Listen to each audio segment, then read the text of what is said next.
Yego murakoze cyane. Amazina nitwa Ntakirutimana Eric. Ndi umusore, ndi umuvugabutumwa ushima Imana. Mu by'ukuri uyu ni umunsi mwiza cyane Imana yaduhaye kugira ngo tubashe kumva ijambo ry'Imana. Reka dutangire dusenga Imana kugira ngo twumve icyo Imana ivugana natwe binyuze mu butumwa bwiza bwa Yesu Kristo. Ndagushimiye Mana ishobora byose, Mana y'urukundo, Mana ishobora byose. Ndagushimiye kubw'urukundo rwawe wadukunze, ukemera gutanga umwana wawe Yesu Kristo akadupfira ku musaraba, kugira ngo Mwami Imana tubashe kubaho mu buntu bwawe n'agakiza, kandi dushima izina ryawe. Mbisabye nizeye mu izina rya Yesu, kandi ngushimira muri byose byo wadukoreye. Amen. Reka tusome Bibiliya, umutumwa bwiza nk'uko bwanditswe na Yohana ibice 3 umurongo wa 16. Aravuga ngo kubw'Imana yakunze abari mu isi cyane, byatumye itanga umwana wayo w'ikinege kugira ngo umwizera wese atarimbuka, ahubwo ahabwe ubugingo buhoraho. Amen. Ndagira ngo mbwire abantu bakurikiye YouTube channel yitwa ngo Live for Christ Alone TV. Mu yandi magambo, ubeho ku bwa Yesu wenyine. Dusomye ijambo ry'Imana rivuga ngo kubw'Imana yakunze abari mu isi cyane, byatumye itanga umwana wayo kugira ngo umwizera wese atarimbuka, ahubwo ahabwe ubugingo buhoraho. Iyo dusomye Bibiliya tubona urukundo rw'Imana ruhebuje, urukundo Imana yakunze abantu, ari byo twita mu Cyongereza urukundo rw'Imana unconditional love. Ni urukundo Imana yadukunze nta kintu igendeyeho, ariko twe nk'abana b'abantu dukunda icyo bita conditional. Iyo turebye urwo rukundo rw'Imana ruhebuje cyane, tubona uburyo Imana yaremye umuntu wayo mu ishusho yayo mu itangiriro. Tubona uburyo Imana yabikoze imukunze, nubwo umuntu yaje gucumura Adamu agakora icyaha, ariko tubona Imana uburyo yagiye ikomeza ishaka ubusabane hagati y'umuntu yaremye.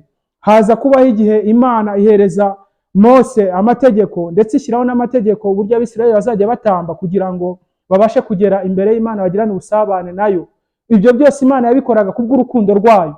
Imana irangije irareba, ibona yuko ibyo ngibyo bidahagije, irangije iravuga ngo umuntu naremye ntago nifuza ko azarimbuka. Imana irangije itanga umwana wayo Yesu Kristo.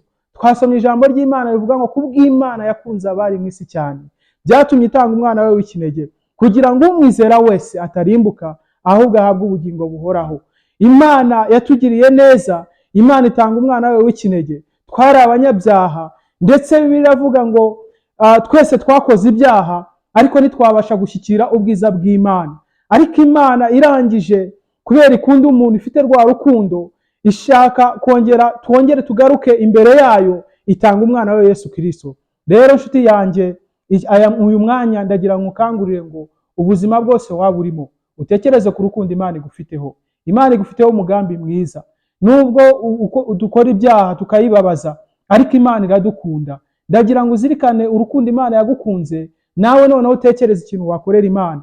Uyu ni umwanya mwiza wo kongera gutekereza, ukibuka ku rukundo Imana yagukunze, warangiza ukizera umwana wayo Yesu Kristo. Iki ni igihe cyiza cyo kugira ngo niba wakoraga ibyaha utizeraga Yesu, umwizere. Bibiliya iravuga ngo mu butumwa bwiza bwa Yohana ibice 14 umurongo wa 6 aravuga ngo niwe nzira n'ukuri n'ubugingo, ntawe ujya kwa Data atagize gute, atamujyanye.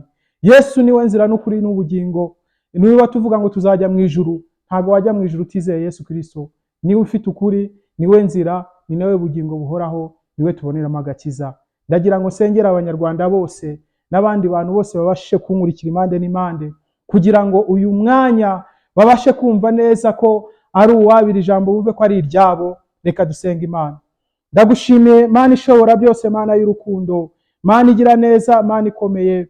Uyu mwanya Mwami Imana uduhaye ijambo ryawe, ndasengeye buri muntu wese Mwami Imana ukurikirana YouTube channel yitwa ngo Live for Christ Alone TV, cyangwa se umuntu abeho ku bwa Kristo byonyine.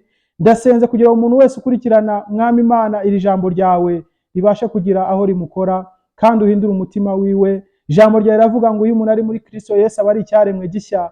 Uhindure Mwami Imana abantu kugira ngo babashe kumenya inzira yawe Yesu Kristo.